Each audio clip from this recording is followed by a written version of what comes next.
Hello, welcome to He's Hot, but Something's Off with me, just Joey T.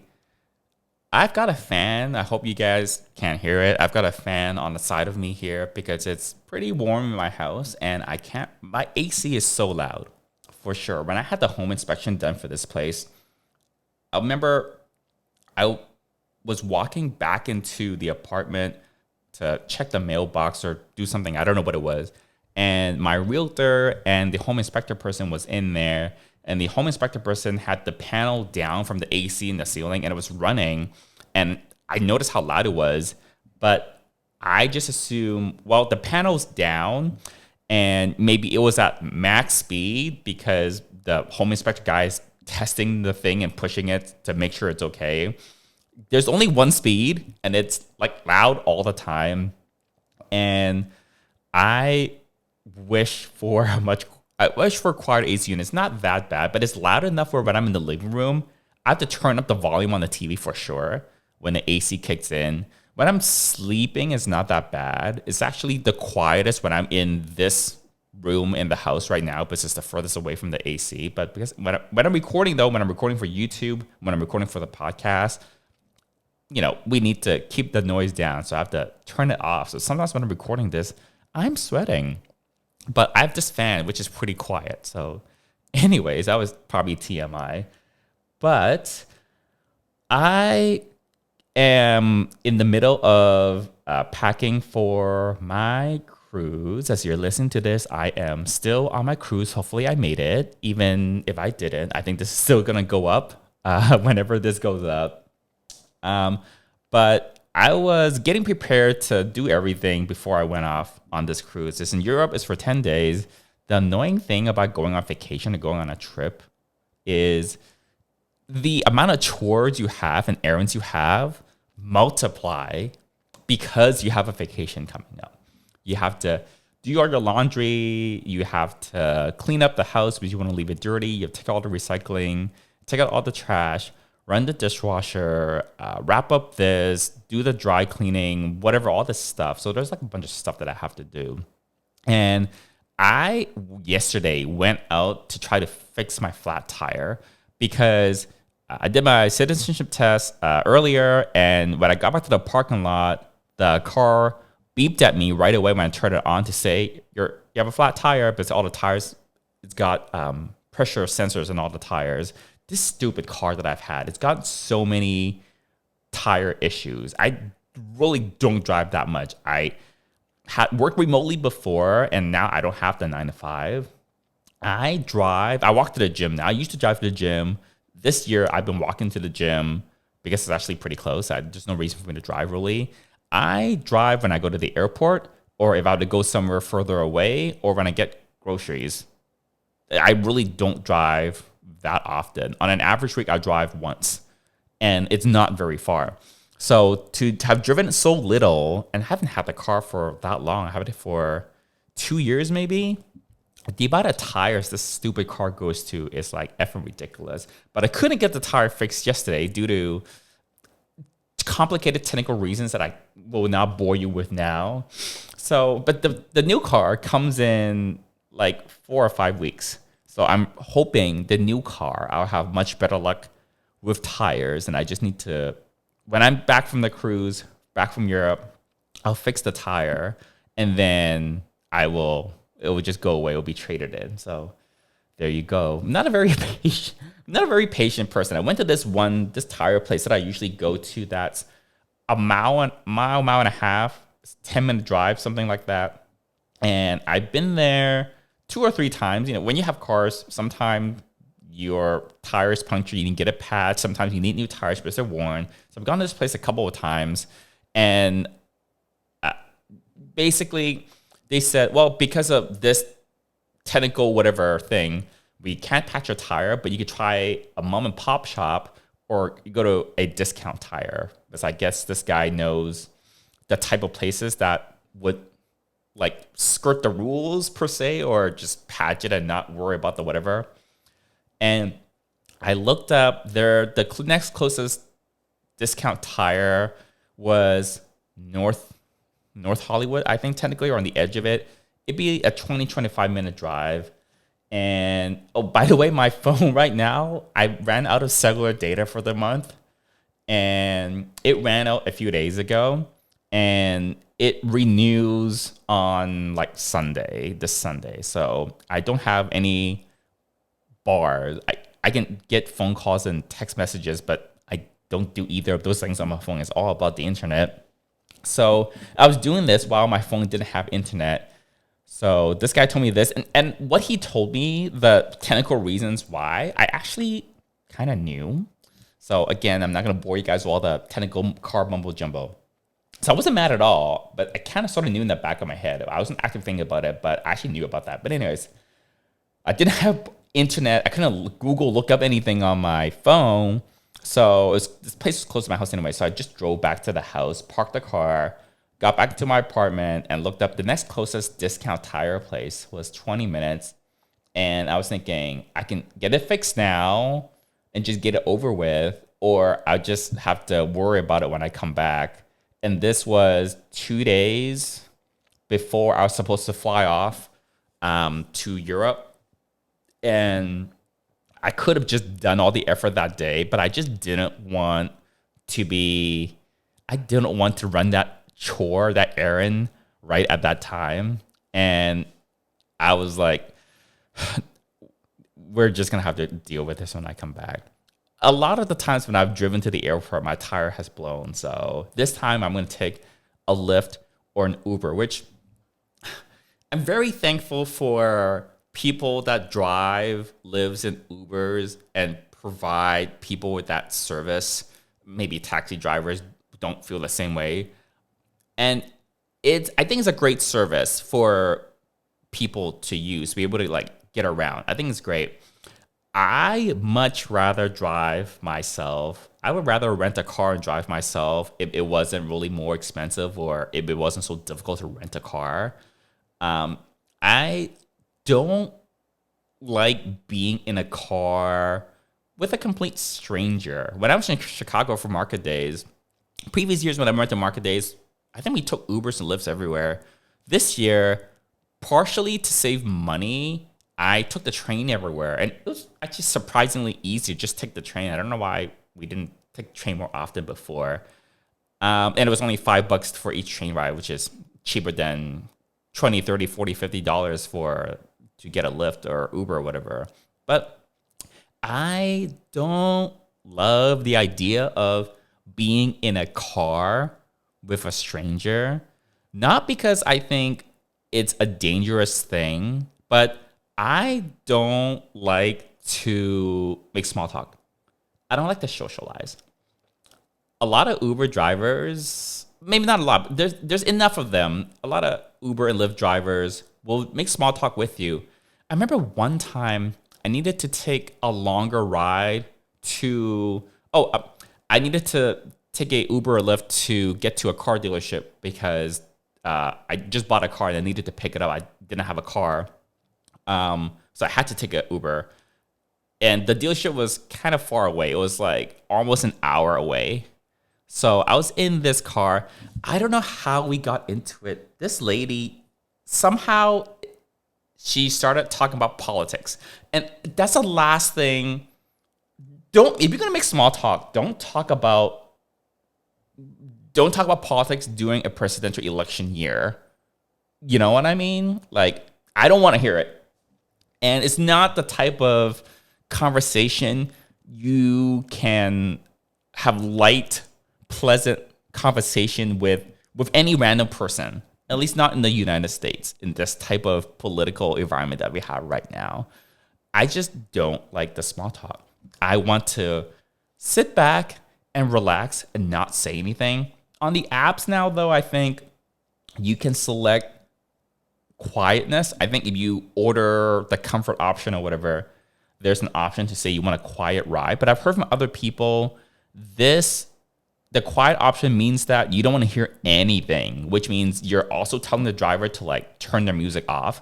And they can listen to whatever music they want. I've had people play jazz, classical, piano, rap, hip hop. I really don't care. I always prefer them play the music because when it's just dead silent in the car, and it's you and the driver, it could be a little awkward. So I don't turn the option on because I've heard the option means you don't want to talk and you want to sit in absolute silence, which I don't want to do that. I don't want to sit in absolute silence. I don't want them to talk to me. I don't want them to make conversation, but they can have whatever music on that they want. Sometimes the Uber drivers will have their own phone call going, and it's sometimes weird because I'm the type of person where if you are, I sometimes can't tell whether you're talking to me or not. There have been more than once or twice where, not in an Uber car ride situation, but someone from a small distance away, a slight distance away, they say something in my general direction, or they say something in their general vicinity, and I thought they were talking to me, but they were not. It's so awkward. I am missing some part of the spidey sense that allows me to reliably differentiate between when someone is a short distance away, whether they're talking to me or not. The other thing is I'm also very bad at sometimes actually understanding what someone is saying. I was with David Lamb. I don't know where this was. I don't know if it was David Lamb. I was with someone and we were out and about doing something, and we were trying to buy something or order drinks or something at a restaurant, some situation. And someone was asking me something. Maybe we were ordering food. Someone was asking me something. I had this poor lady repeat herself 3 times because I kept not understanding what she was saying. I don't remember what she exactly said. Maybe we were ordering drinks or coffee or food or something. Some very regular everyday situation. But her accent was just thick enough. For the life of me, I could not understand what she was. She repeated herself 3 times until David or whoever I was with translated for me what the person was saying. Like, oh, I'm horrible with accents. I can't deal with them. Horrible with figuring out whether someone's talking to me or not. So something's wrong with my hearing for sure. And I don't like the small talk. But anyways, this is a big tangent, guys. My car, it's got the flat tire. I will fix it when I'm back. By the way, this is recorded 2 weeks ago because I can't record and upload a podcast while I'm on the ship. But I have a schedule every Thursday. Y'all are getting a podcast.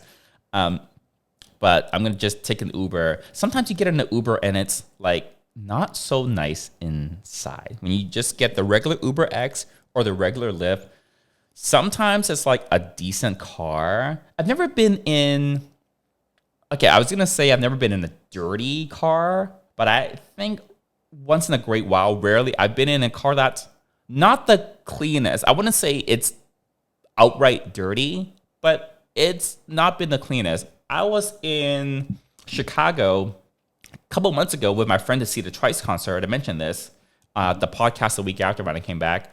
And we were at this shopping mall, and then we were both grabbing a Lyft for Uber to go back to the hotel. This car was beat up. It was a little Scion, like a Toyota thing. And the paint was completely not shiny. You know how people do the matte finish paint or like the vinyl wrap to make the car intentionally not glossy looking, but it looks good? This is not the same. This is when the paint on your car has acid rain and corroded away. So the side of the car was gray. The rest of the car was white. The white paint had faded away. That's how bad it was. And from the sound of the engine and judging by how many loose interior trim pieces were loose inside the car. And when I remember this because he said it was his first day or week or whatever doing Lyft. And in my head, I was thinking, first of all, he had a lot of trouble finding where we were. He couldn't find us. We were very exact with where we dropped the pin in the app.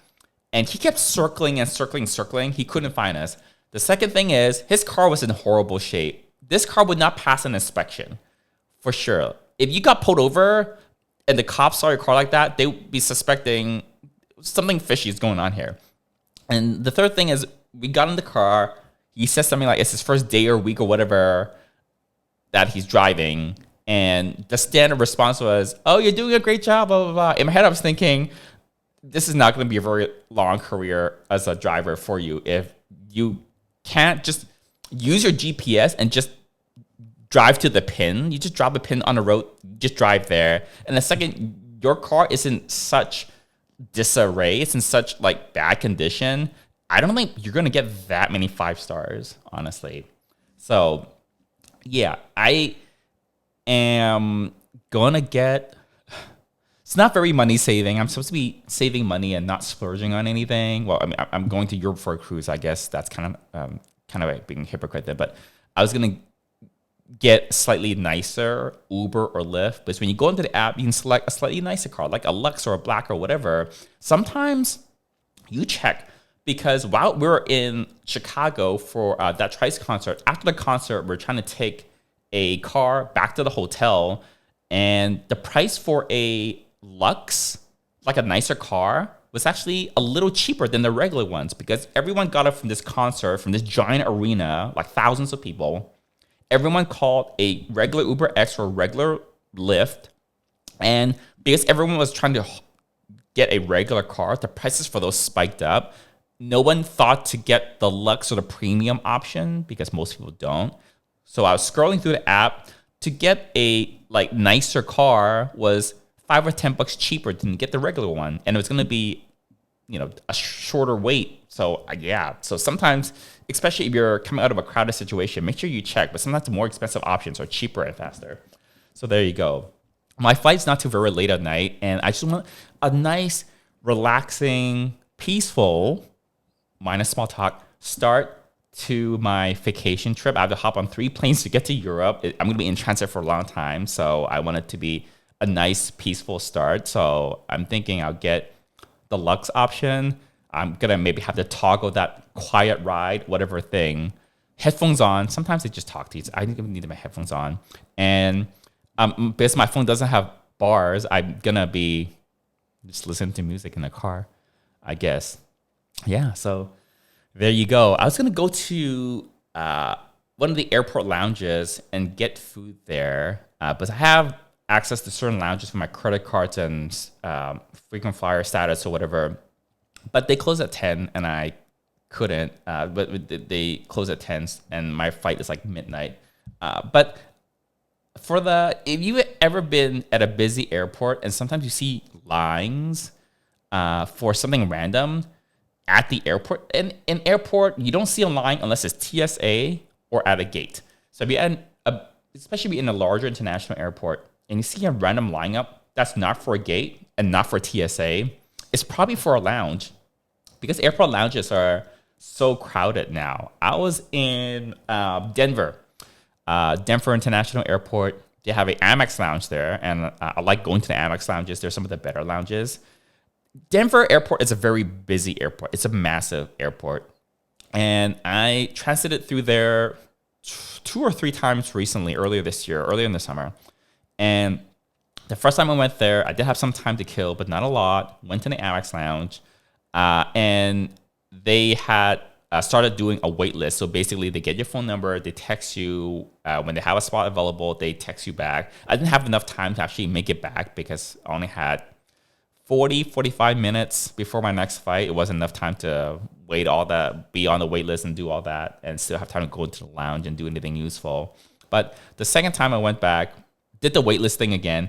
So many people have these credit cards and everything now. They were handing them out like candy, the airline statuses during the pandemic to get people to fly more, that there's so many people that have lounge access and the lounge passes and this and that.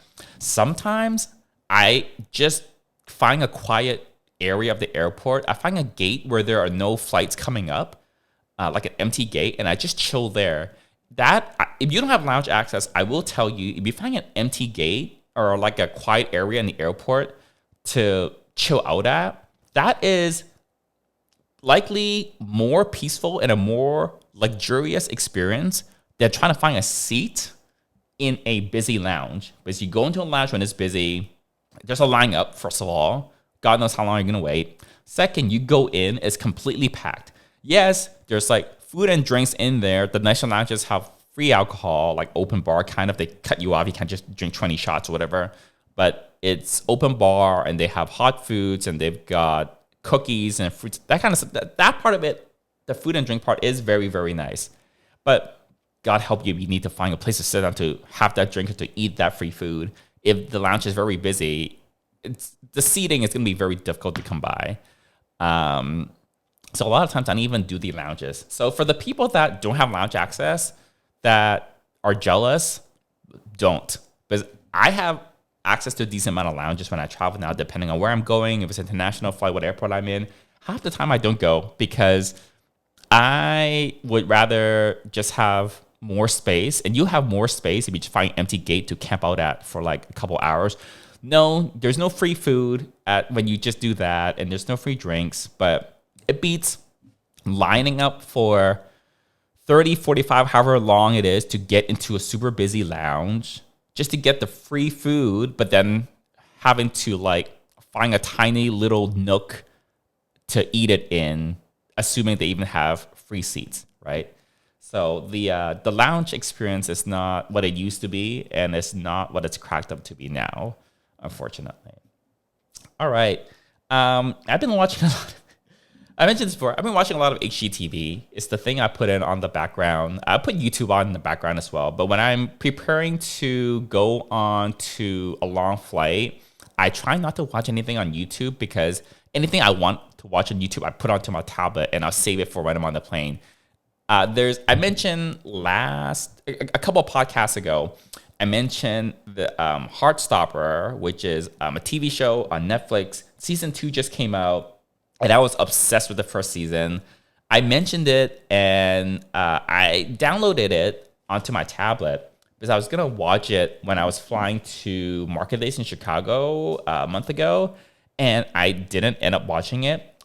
There's this weird thing sometimes where I feel like, oh, I want to save it for later because I don't want to just watch it and be like, have it be over, which is kind of like a very weird thing it's a very weird feeling to have. But I still haven't watched that. I downloaded a whole bunch of new videos. But Discover Plus, which is what HGTV comes on, the streaming service, the app, I don't think the app lets you download anything. Or with the cheapest plan I bought, which is $5 a month, which is I can really afford for that. Or maybe the cheapest plan doesn't let you download anything.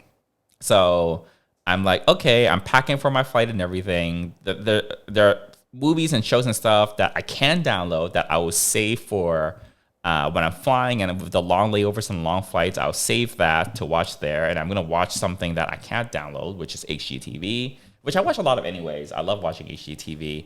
I've been watching House Hunters a lot, and there's Ollie Wong's a comedian. I'm sure a bunch of you know her. And in one of her stand-up specials, she makes this joke about House Hunters where you know which house they're going to pick.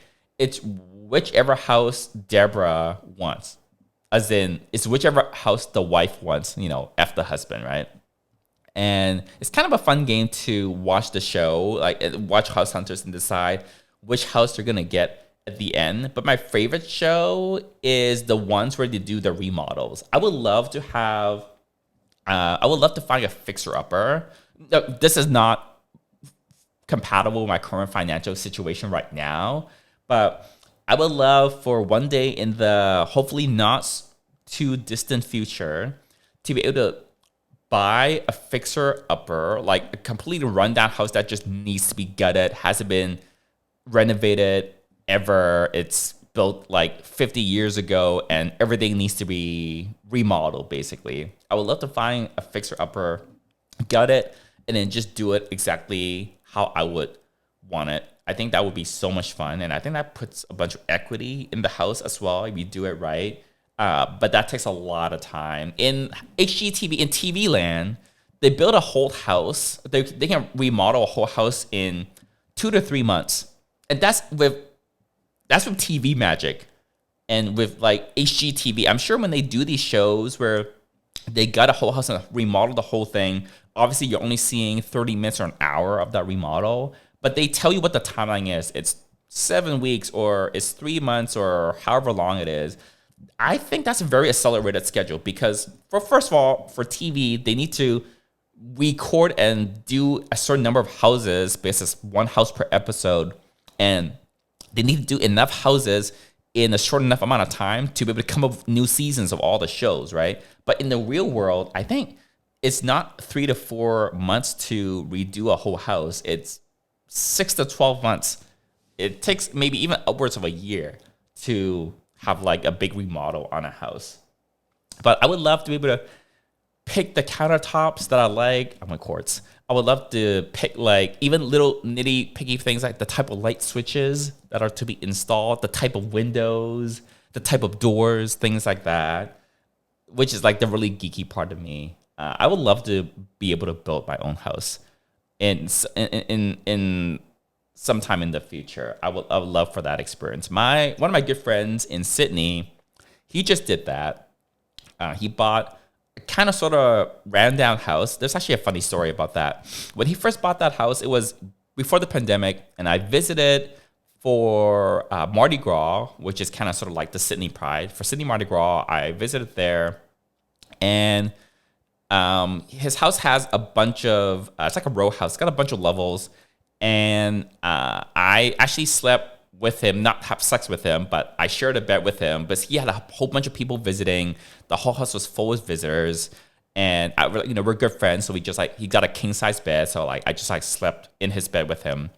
And the thing with the house is this sounds super gross, and it's super gross.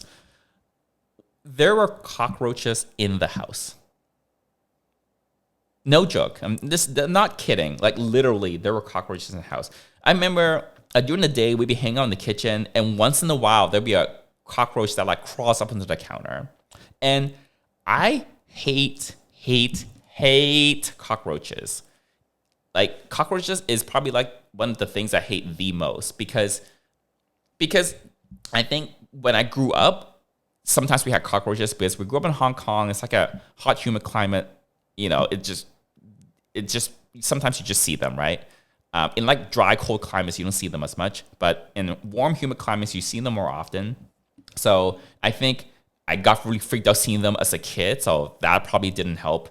And they run so fast and they're so hard to kill, and sometimes they're massive, some of them fly. Anyway, so it freaks me out just talking about it. As I got older, I've been, now that I'm an adult, I'm a little less freaked out by them. But anyways, slept in his bed, and one night, I felt something on my back. Sometimes you just get like a strand of hair or something, and like it itches, or like you just get a random itch, but it's nothing.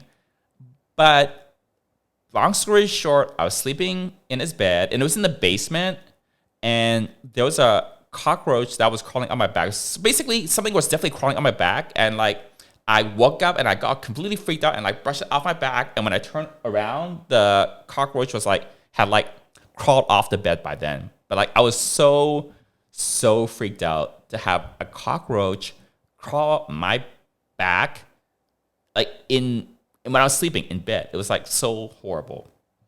Anyways, woke the entire basement up because there were 4 of us that was sleeping in the basement. Like they were all really good friends of mine. And I remember David Lamb was one of them. David Lamb said, I woke him up obviously because I was yelling and like freaking out.